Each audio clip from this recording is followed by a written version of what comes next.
I can start directly from here. Use spider training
Good morning, sir.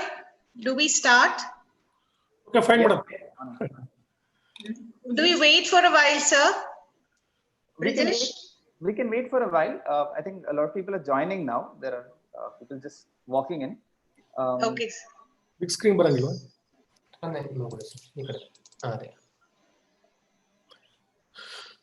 It's better to wait for another 5 minutes because participants are less, I think so. Okay, sir.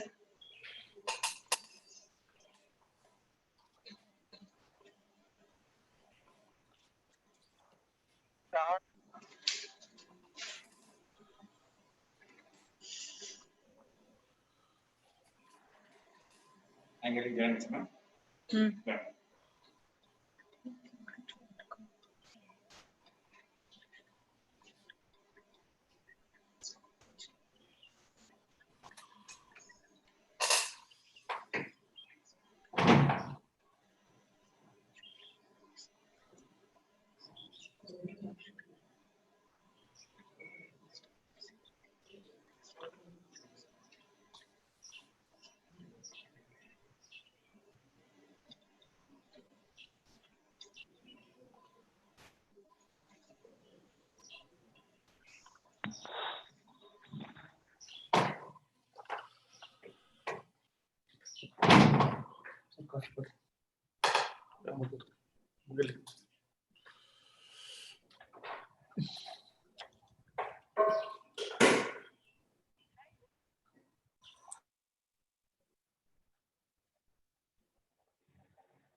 Brijesh, shall we start? Yes, ma'am, we good start. Can you speak electricity?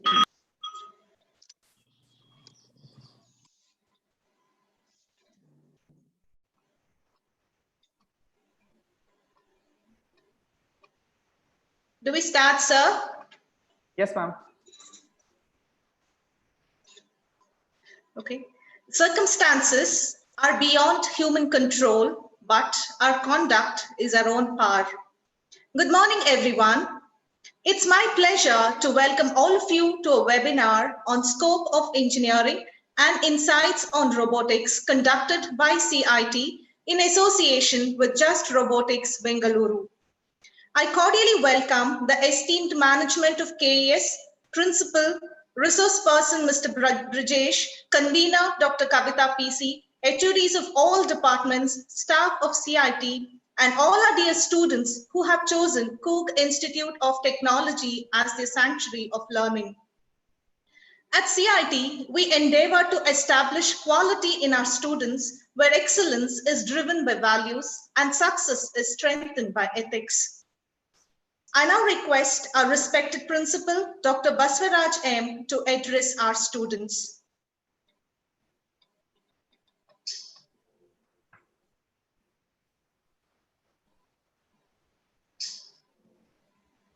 Thank you, madam. So very good morning to all. It's a great pleasure to welcome our Honorable Director, Sri M.N. Timaya of Kodugu Education Society, Kodugu, the CEO of Just Robotics, Bangalore, Mr. Brijesh, Dr. Kavita Madam, the convener of this webinar, my dear colleagues and my dear student friends. So I'm extremely happy that CIT is conducting a webinar on a scope of engineering and insights on robotics. So we know that the field of engineering plays a vital role in the field of in everyday life of the human being for a better comforts. Depending upon the application of any task or a work, the engineering courses like mechanical, electrical, electronics, instrumentation, and computer science are applied to complete the task at any work in the most efficient, effectively, and most economical way. That is, we express the engineering, we define the engineering in the threes. That is, it should be in a most efficient, the work has to be completed most efficient, effectively, and most economical way.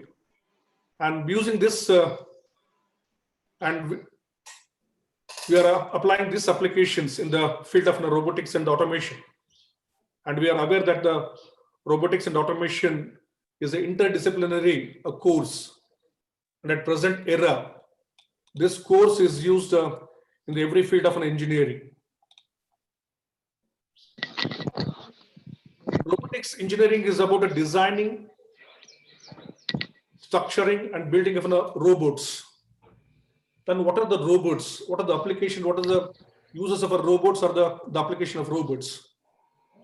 Using the basic principles of the robotics and automation, and we are manufacturing the robots for different applications, and it has been used to work that needs an extra precision, especially in the manufacturing sector, also in the medical applications for the operations, and it's also been used in the nuclear science, the sea explorations, transmission of the electrical signals, and the designing of biomedical instruments. So I appeal all the students to take this benefit and use the applications for the practical use in a day-to-day applications. And as you know that Mr. Brijesh, the CEO, and he has worked in the field of the robotics and automation from the last 10 years, and he has conducted several workshops for students of NITs and IITs and some of the university also. So finally, I thank our director, Sri M.M. Timaya, for accepting our invitation to inaugurate this webinar. And also I thank Mr. Brajesh for accepting our invitation to be the resource person.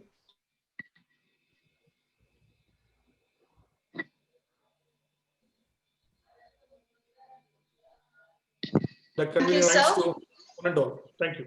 Yes. Thank you, sir. Learning is an endless process. The more we seek, the more we find. Learning from the experience of luminaries is a sure way to succeed in life. I now humbly request Sri M.M. Timaya, Director KES, to present the inaugural address. Good morning, everyone. I am very happy to be here to inaugurate this webinar on a very relevant subject, that is robotics.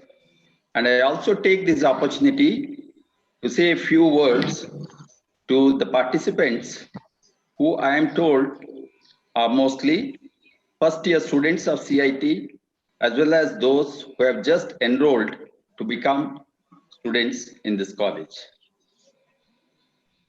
First of all, let me congratulate you, all the students, for two things: for selecting engineering as a field of study and for future career, and for selecting CIT as your college of choice. On both counts, you have made very wise decisions. Firstly, what is engineering? During your 12 years of schooling, you have studied science and mathematics as two of the important subjects. But you did not apply it for solving problems or finding solutions. It was mostly theoretical. The physics you learned about the forces of nature. The chemistry you learned about the elements and the materials were all very interesting subjects. But you must have wondered, why am I studying all these things? Oh, but it is there in the exam, I must study. It was not so. Now, when you come to engineering course, you will realize that all the science and the mathematics that you learned along with it will be very useful. To apply scientific principles in a work situation, in a technical solution, you apply scientific principles and you need mathematical tools to achieve the solutions. So all that you have learned till now will be of immense help to you in future also. I tell students always, that is why, that whenever you study a subject, please do not think that you are studying a subject only for the sake of writing the exam, the next exam. That is not so.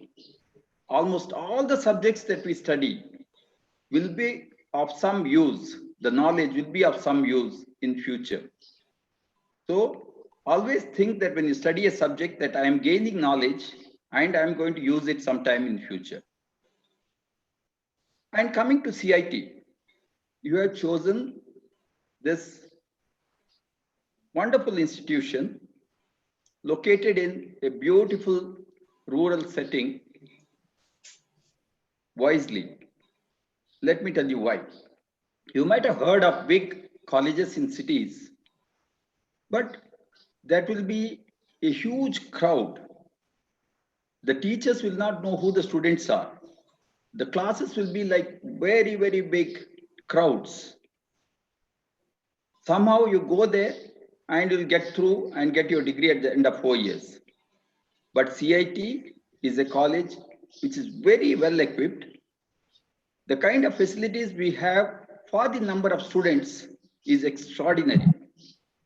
Colleges in cities with 10 times our strength may not have as many facilities in terms of laboratories, workshops, library, all these.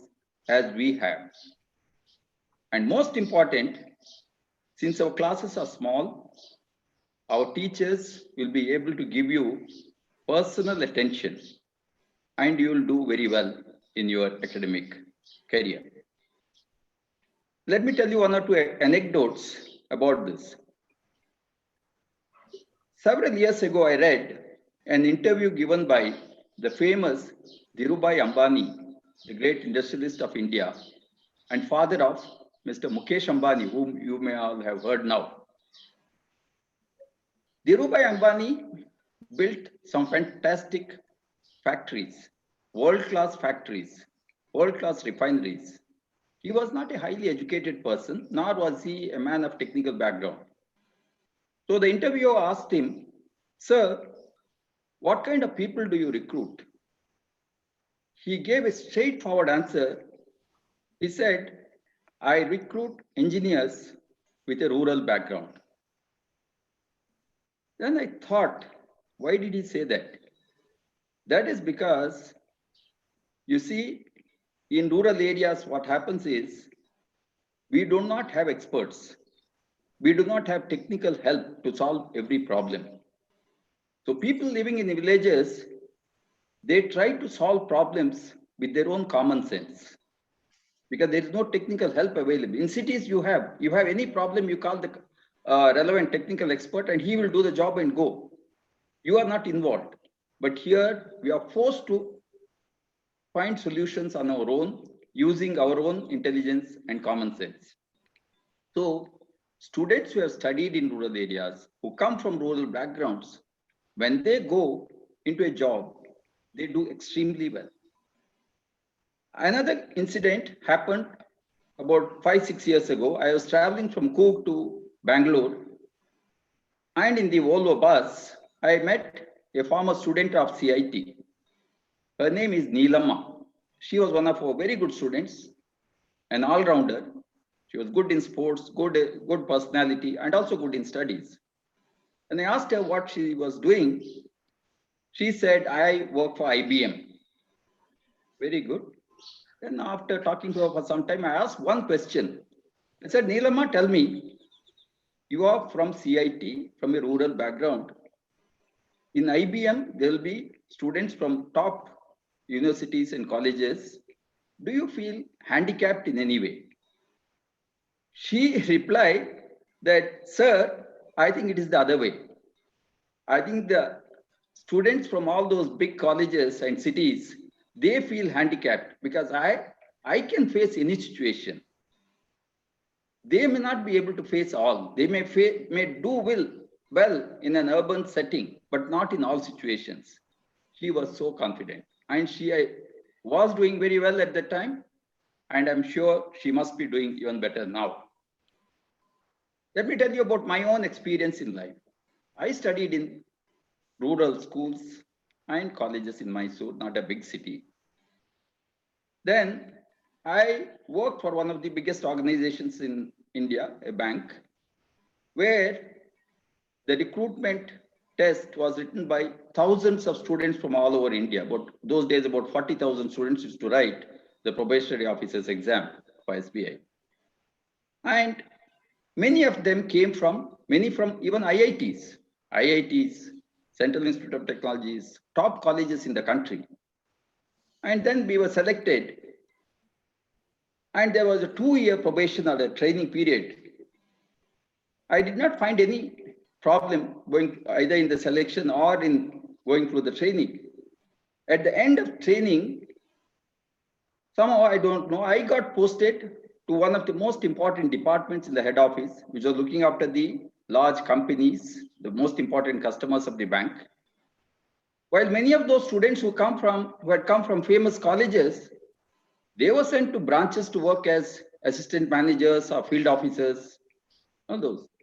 So I'm saying all this, dear students, to assure you, don't for even a moment think that you are entering CI engineering, you are joining CIT, you are not in any way going to be handicapped in your future career. Instead, I think it will be a great advantage. You use all the opportunities available here, the facilities available here, and the experienced teachers we have, and get personal attention. It is like getting customized education. You have any problem, you will be able to approach the teachers, clear your doubts, study well, and do well in your engineering course. Thank you. Thank you, sir. We are highly indebted to you for your words of wisdom. Time is not measured by the passing of years, but by what one does, what one feels, and what one achieves, said Jawaharlal Nehru. We have with us Mr. Brijesh, CEO of Just Robotics Bengaluru, the resource person of today, a storehouse of knowledge to enlighten and inspire our students. I take this wonderful occasion to introduce Mr. Brijesh before you all. An entrepreneur extraordinaire, an educationist in the waiting, a passionate teacher above all, he has been working in the field of robotics and automation for just an albeit close to a decade now, from building advanced robotic systems to conducting workshops for practically everyone under the sun, be it kids, teachers, and faculties across the board.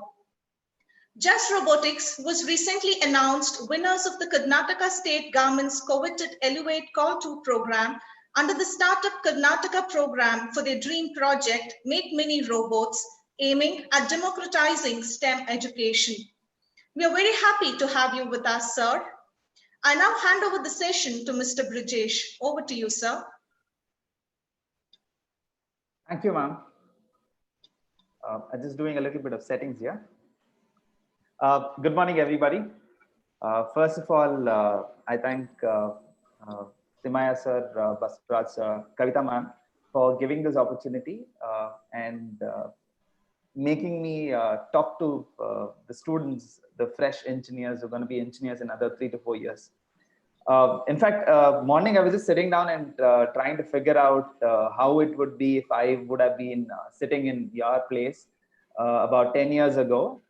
13 years ago, because I started my engineering in 2007 in MVJ College of Engineering. So I was just imagining what kind of technology was available back then and how we would have done or dealt with the situation that we have today in terms of the pandemic, the online classes and all of that. Because back then we didn't even have a smartphone. And this is not like 50 years ago or 100 years ago. This is just about 13 years ago. And my hairs are not even gray. Like I'm not talking of 50 years of experience. I'm just talking of very minimum of 10 years experience. And you can probably consider me like your college senior who just maybe passed or even a final year student. Because I've been working with students and especially engineering students and school students for close to a decade now. And I've seen that everybody comes in with a lot of enthusiasm, with a lot of eagerness to study and learn and do things, but eventually they get carried away with different other things, and then they don't achieve what they intend to do or to their fullest potential. So my intention today is to give you a brief of what robotics is all about and why it's not a very complex thing, and because you've seen it every here and there. Just because you do not know robotics or you've not learned robotics in a structured way doesn't mean that you have not interacted with robotics. Most of you would be surprised to know that we have some or the other way interacted with robots in these years of our lives. And that's something that I would want to cover. And also I'll give you a brief of how engineering education was back then and how it is today, and how CIT is helping students make the most out of their 4 years of engineering at CIT. I have a presentation to share, so I'm just gonna share my screen. So it's more of a formality sake. I mean, I can keep talking, I can keep showing things, but if I am not able to connect you to what I intend to convey, it'll be difficult. So this is what is, yeah. Is my screen visible? Yes. Okay.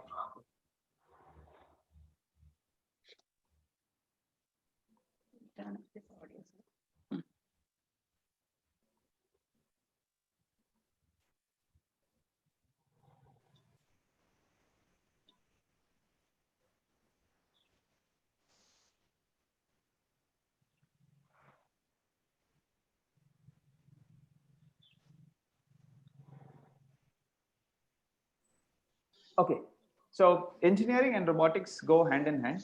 Why I say this engineering and robotics go hand in hand is primarily because uh, robotics is not a branch of engineering. Okay, so we have electronics and communication engineering, computer science engineering, civil engineering, electrical engineering, and then mechanical engineering.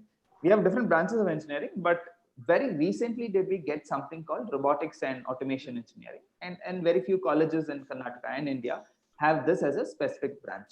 Now, even before this, we used to learn about robotics. And now, how do we say so? A very simple way to identify what robots are is to ask the simple formula that goes like this. Sense, think, and act. In fact, I'm wearing a shirt that says sense, think, and act. Anything that can sense its environments, anything that can think and process information, and anything that can act upon that processed information can be termed a robot. So a robot is a machine that can sense its environment, sense the surroundings. It can process information and also act upon the information that it takes it. Now, to sense, we all have 5 sense organs, which is eyes, ears, nose, skin. To process information, we have a brain to think, and then to act, we have our hands and legs. Similarly, on a robot, there are sensors that do sensing of the environment. Cameras are good sensors, temperature sensors, gyroscope on your phone, where you turn your phone, the screen automatically rotates. That's called a gyro sensor. So there are a lot of sensors present, and the sensors keep accumulating data. Now there is a processor. Processor is a motherboard. You can call it a computer. You can call it a controller. It's where all the sensor information is processed. Okay, if I turn the phone left, my screen has to rotate. That's what the processor does. And what are actuators? Actuators are things like motors or any output devices that actually have some kind of motion in them. So it moves, right? So I mean, I'll leave the floor open to all of you to ask this question as to give me an example of a robot that you have seen. I mean, this question is open to everybody. Give me an example of a robot that you have seen. I get answers telling transformers or humanoid robots and all of that, but something that you have seen and maybe used. Anybody? Okay, I'll just keep going. So look at this picture and then you will know. How many of you have seen this? Washing machine? A microwave oven? Air conditioner? So these are robots around us, but we fail to identify them as robots. So let's look at washing machine. Does the washing machine have sensors? Yes, it does. So it will tell you if the tap is not on. It will tell you if you have not loaded clothes. It will tell you when once the work is over. Does it have a processor? Yes, it does have processor. It thinks, it does. You say 5 minutes, it runs for 5 minutes. You say 1 hour, it runs for 1 hour. So it has a processor that is thinking and doing some action. And does it have an actuator or a motor or a thing that moves? Yes, it has a motor that does the washing function. Similarly, you have, there is somebody who's trying to play around with pointers.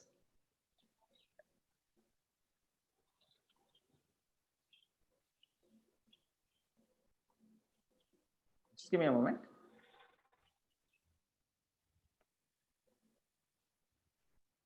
Okay.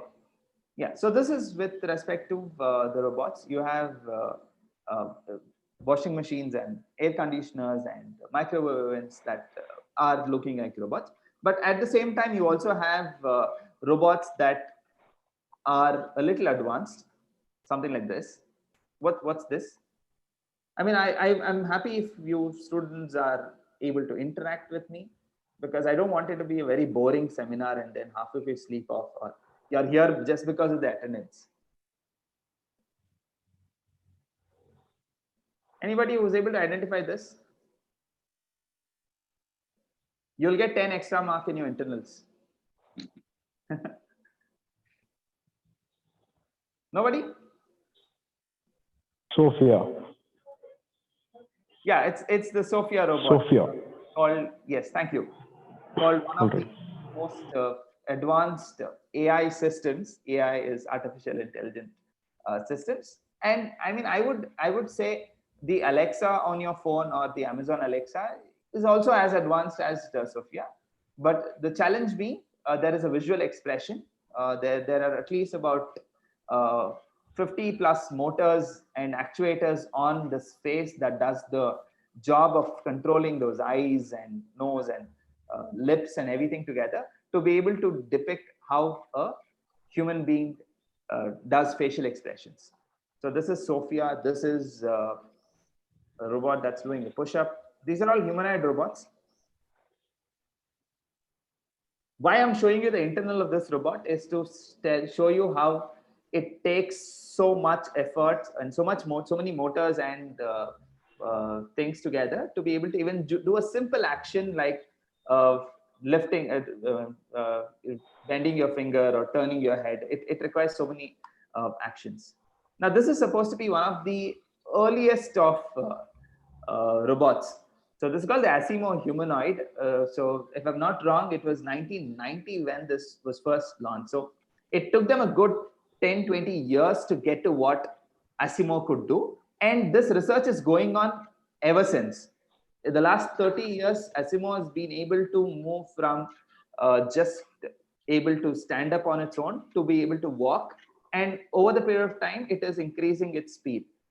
So it is similar to how we take time to stand up on our legs and then learn to stand or erect and then start moving. It takes us a good amount of time, right? So same case with robot research also, where to get you to stand somewhere or build a robot that could stand will take a lot of effort. These are robotic arms used in industries for various purposes. So what you see on the right is a ABB robotic arm. Then on the left is Universal Robots.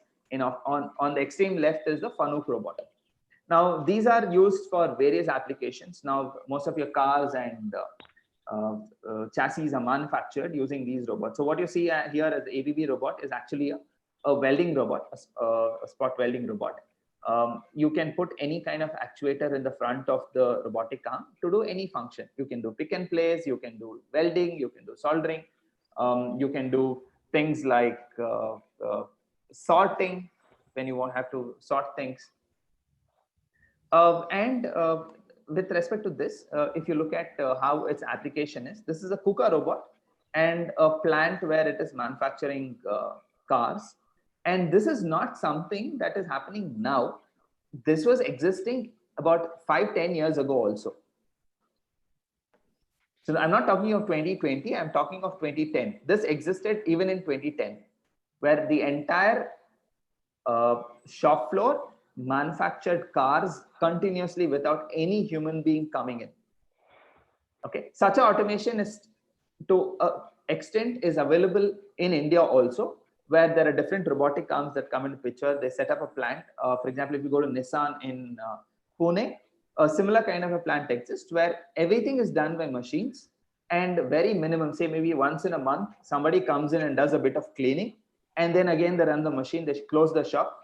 The robots do all the function to an extent where every 5 to 10 minutes, you will have one car coming out of the factory.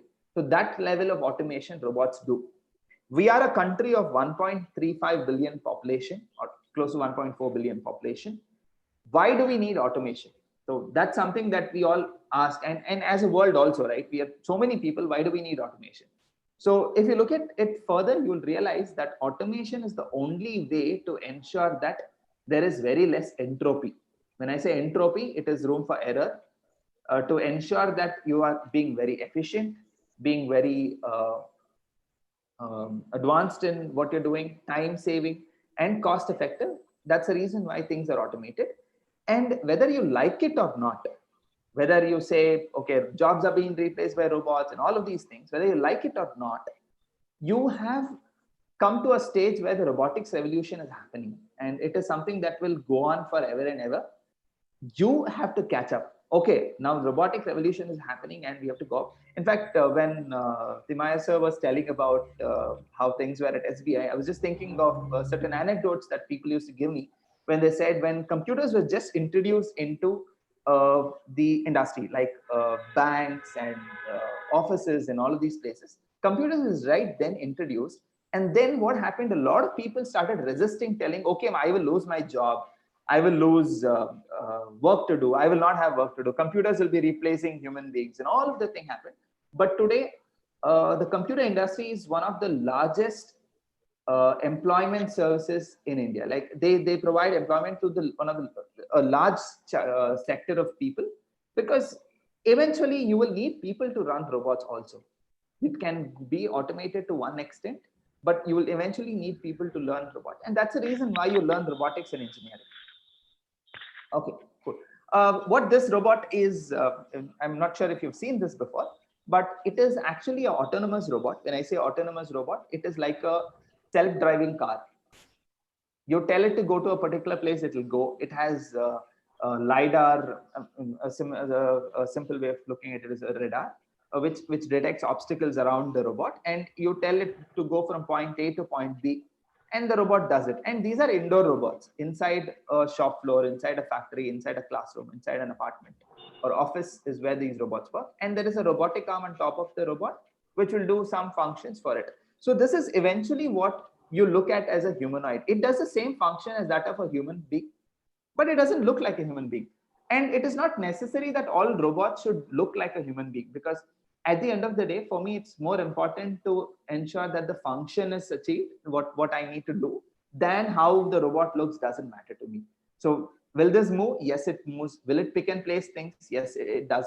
So it does every single function that a human being does in a shop floor or a factory where it has to do certain functions. This robot does it. So do not take out that impression out of your head that every robot that you see should look like a human being. All right. So once you look at how these robots are in the indoor perspective, then there are certain external robots. I would like to go a little deeper into this particular robot, because we also build such kind of robots at our facility here in terms of autonomous robots. Now, this is called a Husky robot. It's one of the, I would say, a pretty advanced robot currently available in the market, which has autonomous navigation capability. So what you see here, the gray part is actually a LiDAR. It's a LiDAR which does obstacle detection. This is the same camera that's available on your self-driving cars, which detects obstacles around the robot. And it's a four-wheel drive, like your Jeep or your a four-wheel drive vehicle. This also has four wheels and it's driven independently. There are wireless transmission systems on this corner here. And there's an onboard battery. There's certain cameras that does function. This is a camera that actually detects anything in the front. And there are things that it does, which means now if you tell this to go from the entrance of the college to maybe the hostel, this robot does it. And what happens if somebody comes in front of it? It'll automatically detect, it'll detect that person, and then it turns around and navigates around it. So these are the next generation of robots, which will be used for transportation of goods, delivery, and all of that. Now, you might ask, what about drones and all of that? Yes, of course, they're also there. They're aerial robots. These are ground robots. This is in shop floors, in factories where you're moving trolleys, you're moving things, pallets, which house objects. And today, you're able to get deliveries from Amazon in just one day because robots are doing it. It's not because there are human beings ensuring that you get your parcel or your courier. It's just because robots are automatically picking up things that needs to be packed. It packs it and then gives it to the shipping area, and then it is shipped and it comes to you within a day. And this is the reason why every single sector today, be it education, be it factories, be it the automobile industry, or be it healthcare industry, robots are taking over eventually, and primarily because it's more efficient and it is more effective and saves a lot of time, because today time is money, and that's the importance of robots here. Okay, yeah. So I did with respect to robots and what I had to teach about robots, and telling you that how important robotics is and why you as students today are learning engineering this way. Hold on, I just missed this slide because I wanted to come to it a little later. There are 4 parts to robotics you have to remember. One is the mechanics of robotics, or I would say design of robotics. So this will include measurements, designing, 3D modeling software, drawing, figuring out, okay, the size and shape of the robot and how it should look, what should happen, what will be the structure of the robot, what material goes into the robot. The second part is the physics of robots, the physical aspect of robots, where you're talking about the mechanics. Say, for example, force involved, what is the RPM, what kind of tools I need to use, what is the center of gravity of the thing. And I'm not talking of anything that you've not studied in school. I'm still talking of the school syllabus and nothing beyond school, be it the first year students or the second year students. I'm still talking of things that you studied in 7th standard, 6th standard, 5th standard, about pulley, about force, fulcrum, levers, about rotary motion, linear motion, mechanical structures. So all of these things you've already studied. These are called the fundamental of robotics. When you put all of these things together as what forms robotics, and then comes electronics. This is a subject that you've not studied in school. You've not studied in school except for something like Ohm's law, V is equal to I into R. What is voltage? What is current? What is resistance? That's the max that you've studied in school. But going further, you will also study about IC, transistors, sensors, and all of that. So that's the electronics part of robotics. And then comes the most interesting and today the most one of the most craziest branches of engineering, I would say, is the computer science engineering, where we talk of programming and all of that. So does that mean that you as a mechanical engineer should not know programming? Definitely not, because whether you are a mechanical engineer or an electronics engineer, you are still taught programming all through your engineering, because programming is a very critical skill set today, irrespective of what branch of engineering you are in. Electronics engineering, yes, you learn programming. Uh, Design engineering, yes, you do learn programming. A lot of automated tools work that way. So robotics today has become an interdisciplinary branch which gels your computer science engineering, electronics engineering, mechanical engineering, and other structural engineering like civil engineering and say automobile engineering, and all these things together in a way where it comes together. Especially, and another thing is electrical engineering, in a way where you are able to bring out a very beautiful product which solves problem in real life, and using the engineering knowledge that you study in college. Okay, so I'll give you a good brief of what happened during my engineering. So if all of this is boring all this while, the next 15 minutes is going to be really interesting, primarily because I would like to share my journey from in college to what it was. So I was somebody who was sent to engineering, not because I wanted to become an engineer, because my mom felt that I could become a great engineer. Okay, otherwise I would have probably done biotech science and gone. And my mom was like, no, you will do engineering, because I've seen you from child where you have the skill set to become a good engineer. I said, okay, fine, I'll get into engineering. And I got into engineering. This is my team. On the left is Rohit, Vibhav, Tabrez, and then that's me on the corner. Is it that I always built robots? No, I have attended a lot of workshops, attended to learn robotics, to understand. So this is one workshop I attended in my final year of engineering to learn about image processing and how you use processors and how you build robots using image processing and functions. So this is my team. This is a final year of engineering.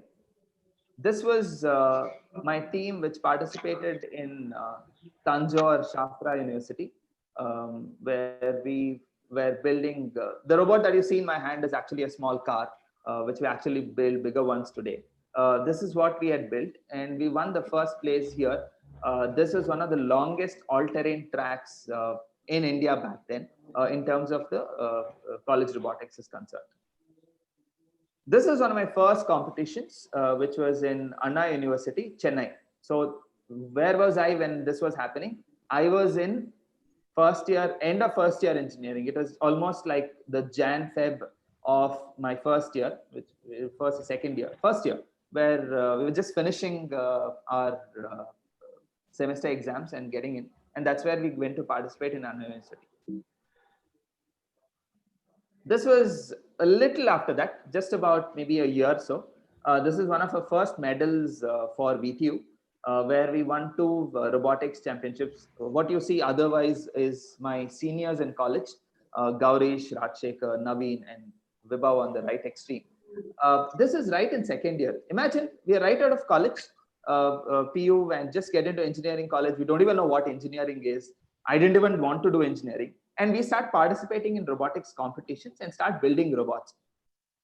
And we just won a gold medal at the college level, I mean the VTU level. So this is something that was very exciting, and that's when we started loving engineering all about. This particular picture is from somewhere in our third year, and it was taken at about 3 a.m. in the morning. I'm not joking, but it was 3 a.m. in the morning. That's the reason you will see all our eyes are like that. That is when our first autonomous robot started working. We tried a lot of things. Tried a lot of things. What you see in our hand is one of our first robots that we built, which was fully autonomous. Like it could follow a line, and everything was something that we learned and did from scratch.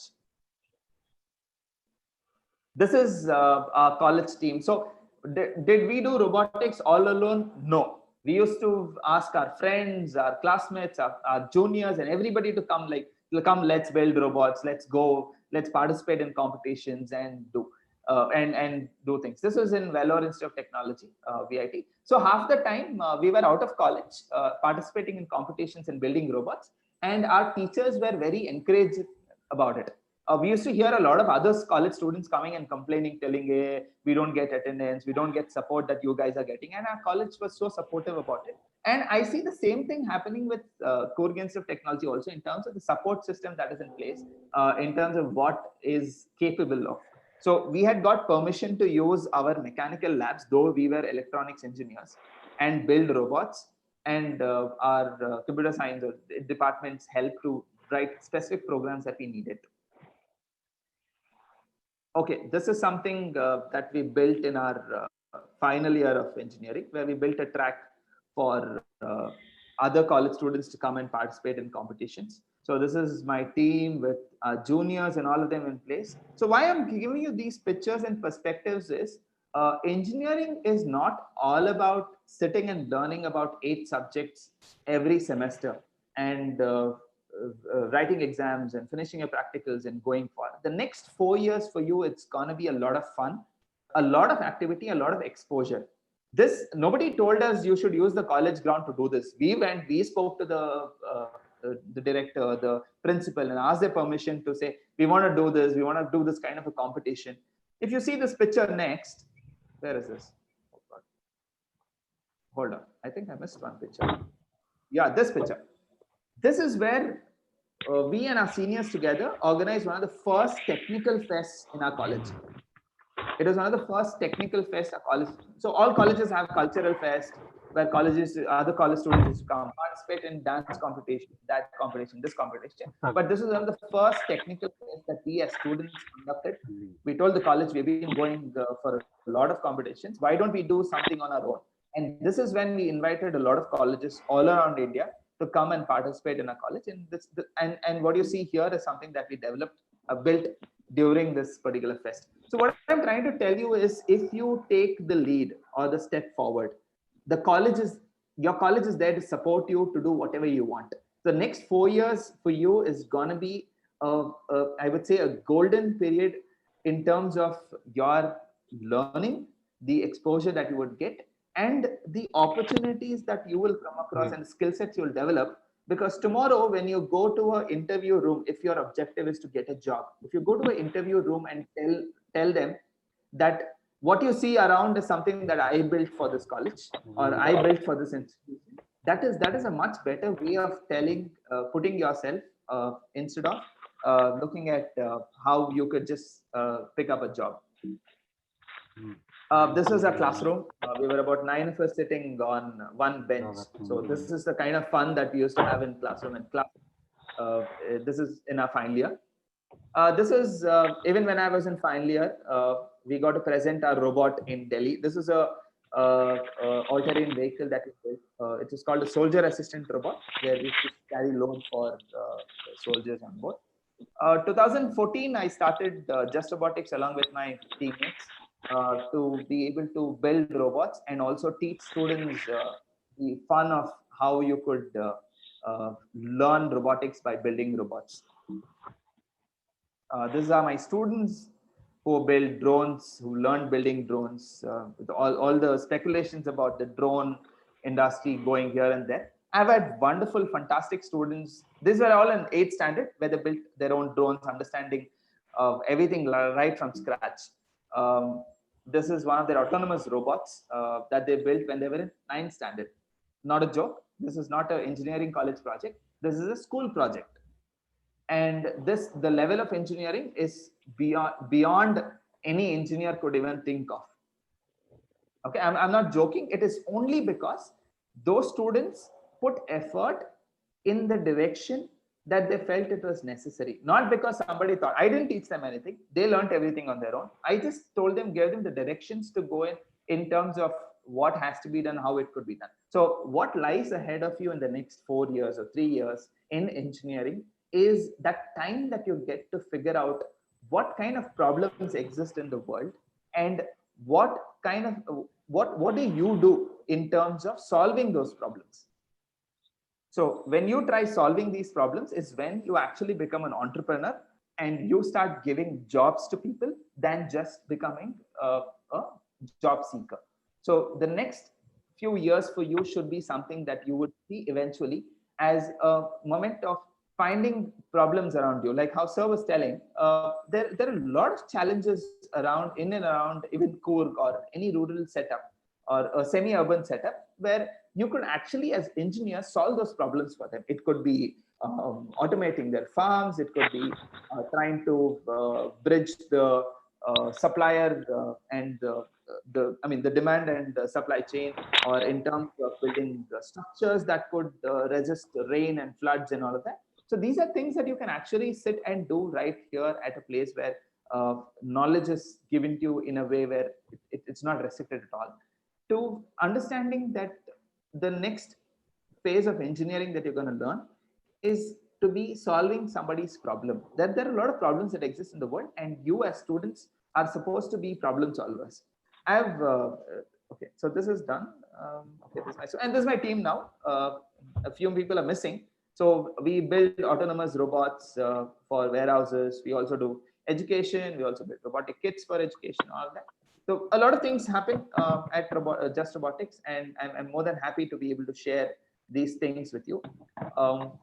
So coming to almost the end of my talk, hopefully I've inspired you all. The robotics revolution you see is evident. It is happening, whether you like it or not. It will happen and it will go on, where more jobs will be replaced by robots, more things will be done with automation. But at the outset, you should always remember that there is something beautiful that a human being can do, which a robot cannot do. And that's where you have to be. If you have to be that one person who's gonna tell the robot what to do, then you have all the opportunities in front of you to be able to do that. Now, with respect to how to learn robots and robotics and how to go about it, all of it, CIT has taken a wonderful initiative in terms of setting up the state-of-the-art robotics laboratory. You all could visit, and we're trying to work to it in a way where you also have a good amount of supportive seniors who are also taking the lead to help you do things. So you can actually interact with them and see how you can do things. So the lab is available for you, where you have to just inform us when you want to use the lab or what you want to learn. And the lab would be made available to you in terms of anything that you want to build. Start looking at engineering in a way where you can start attending competitions. There are a lot of college technical fests that are happening. Maybe we have a situation here where we don't know how it's going to be, whether we would have live classes in college for the next few months or not. But this phase is going to get over very soon. You'll all be back in college in maybe a very short span of time. And you'll all have the access to the kind of technology that we have put in terms of the college lab. So I would request, or I would make probably an advice to all of you to make use of what is available. Do not worry about what you know, where you come from, how good you are, how much you'll be able to unlearn. What you need to think of is you have 4 more years, and that 4 years is good enough for you to make anything that you want to be. And I'm here as a standing example, and there are many more, not just me, there are many more who have turned those 4 years of engineering into their one of the most beautiful things that they could ever do. Have fun, do everything that you could do as students, but at the same time, remember your responsibility as an engineer is to solve problems that exist in the world. And if you can start doing it from day one, then you'll become better engineers than most engineers who come out of engineering college. So with this, I end my little bit of yarn session. You have any questions, you can ask me. Feel free to ask me any questions. I don't have restrictions that way. So this is my details in case you want to contact us sometime later. This is our details. So any questions, I'll be available to take up right now. You want to message me the question if you don't want to ask out here in public. Yes, you can message me the question and I will answer that question. So Brijesh, now all the students are there at their home.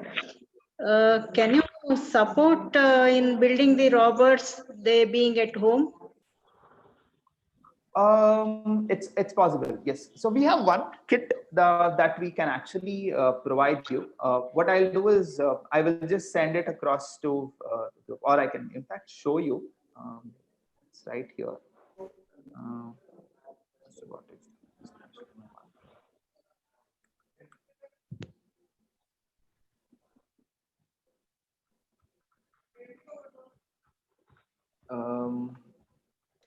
Yeah, so this is the kit that we have right now. So this is primarily we're looking at getting somebody to get started with robotics in terms of understanding the nuances of robotics. And this is the kit that is available. I can probably give across the link for you to buy this kit if you want, so that you will get this at a very discounted price for you to get started with robotics. Now, this will involve the programming aspect. It will also involve the sensors. It will also involve all the mechanical tools required for you to build it. And this is primarily focused at ensuring that you get a good hands-on on robotics before you come to college. Even the college has a couple of these kits in the lab, but just that you're at home and you will not be able to do anything hands-on. You can get started with this kit. It'll cost you about 4,000 change. But yeah, we can look at how we can give up the link for you, because the entire program is structured at about 14,000. But we can give you a specific discount on the kit, and you can get the kit and then get started. So this is one option available. Otherwise, you can drop by to college and use the facility at the college. Ma'am, I'll send you the link for this kit. So you can share it with the students. Whoever wants to get the kit home, they can get. I will send across the videos and links required to get started with this kit. It does about 4 or 5 functions as a robot. So this is one thing I have right now. Otherwise, there are a lot of courses available online in terms of learning robotics and all, but there is no such session right now which does both practical as well as theory. Most sessions are only theory-based sessions. There's no course right now available which gives you a hands-on kit. So yeah, so that's one thing that's possible, ma'am. Okay, thank you, Brijesh. We'll do the needful. Okay, thank you, sir, for the very interesting and enriching session. With this, we come to the end of today's session. And I now request Dr. Kavita PC, Webinar Coordinator, to thank everyone. Good morning. It's my privilege to propose vote of thanks on this occasion. I express my sincere gratitude to our chief guest of today's program, Shri M.M. Timmaya, Director, Kodava Education Society, for motivating the participants and for all the support. I thank our beloved principal, Dr. M. Baswaraj, for all the support. My cordial gratitude to Mr. Brijesh, CEO, Just Robotics, Bengaluru, for sharing his knowledge and providing insight on the robotics. My cordial thanks to all the participants for joining this event. Hope the session was useful and had good value addition to your career. I advise dear students, it's the right time for you to upskill. And as you all know, plenty of resources are available on the internet. And also we will be hosting such programs quite often. So please make best use of this opportunity and also feel free to suggest and contact us anytime. We will try our level best to support you in all possible ways. With this, I wish the participants all the very best for your bright future. I thank Professor Kaveshri K.A., Department of English, MC of this program. I also thank our esteemed management, HODs, and the staff of CIT for all the support. Thank you one and all. Thank you, ma'am. Thank you, everyone. Let's all remember that yesterday is not ours to recover, but tomorrow is ours to win or lose. Thank you.